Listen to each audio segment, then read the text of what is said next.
were so big, I'm going to continue with it this morning. These are all the other memories you folks had. We all have memories, but these are personal family memories. But before I start, I first of all want to thank all the doctors. Back up. Talk to the back of the room. And especially Dora and Cody for giving so much comfort to Shiloh in her last days. But especially, I want to thank my sister Diane for being such an absolute angel to Shiloh in her final hours. You were just tops. Thank you. So if I try to make this message too serious or heavy, I'll never get through it. So please take a breath, relax, and hopefully laugh. Everyone has their own personal memories of Shiloh, and these are some of mine. Mom was a wife, a mother, a stepmother, a mother-in-law, an aunt, a sister. The last sister is here today. Dory, get back in that boat. Grandma, great-grandma, but she also was a fantastic competitive golfer who won many championships at Apple Creek Country Club, both as Mrs. Lyle Lamond and Mrs. Harold Schaefer, and probably could have gone pro. She always said she loved to putt. She would no doubt have kicked the rare errant shot from Jack Nicklaus back into the fairway, and it would have helped him win another Masters. She was an actress, a singer, and a dancer who performed in so many wonderful productions in Bismarck, and later in her life she became a fantastic audience member. And for the millionth time, who hasn't heard her whoop at the Medora musical? She was a hunter of geese and my first passenger in an airplane. She hated airplanes, especially little two-seat airplanes. You have to tip the wing to turn. Bob Watts told me in Capital Aviation, turn the damn wing. Turn the damn wing. She would be the world's, we all know, she's the world's best babysitter. She was generous to a fault, but that made her happy to think she would help someone advance their own dreams. Help out. She did not like to be seen without her face or hair done. But she never complained about her physical condition, except for that old gap in her front teeth. I remember. She was loyal and faithful support of all things Harold did, and of course she loved Medora.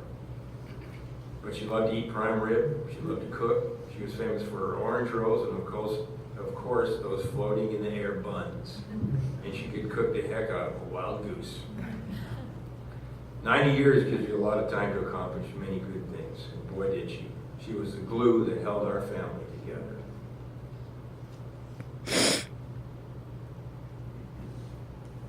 So, for all the wonderful things she was and did, I'd like to share a few memories you probably don't know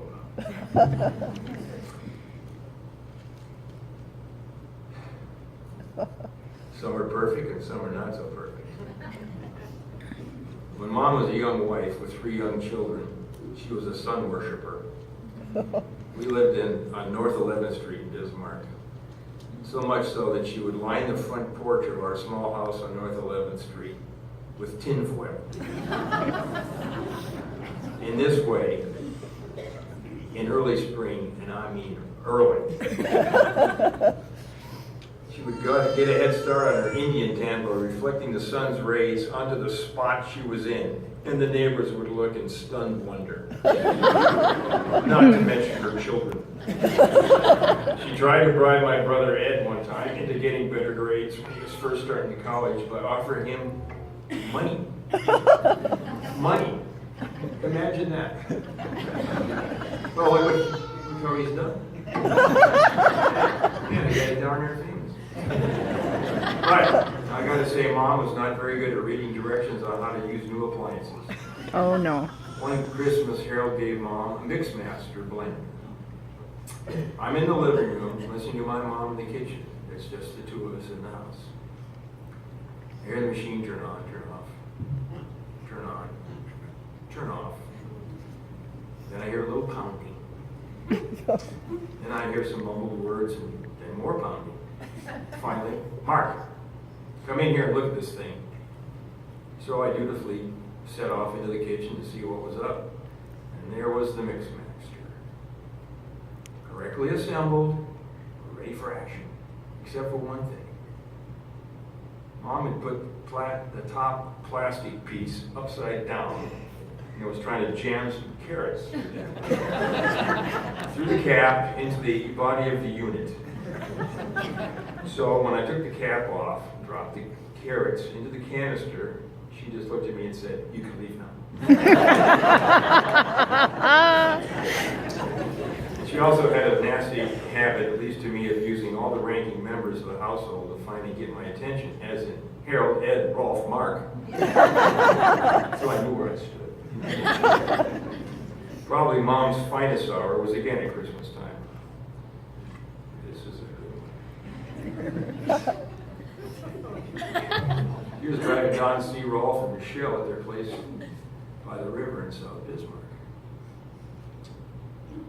And I'm sure all the great Christmas carols from her tape deck were playing, and she had many things on her mind. Driving wasn't one.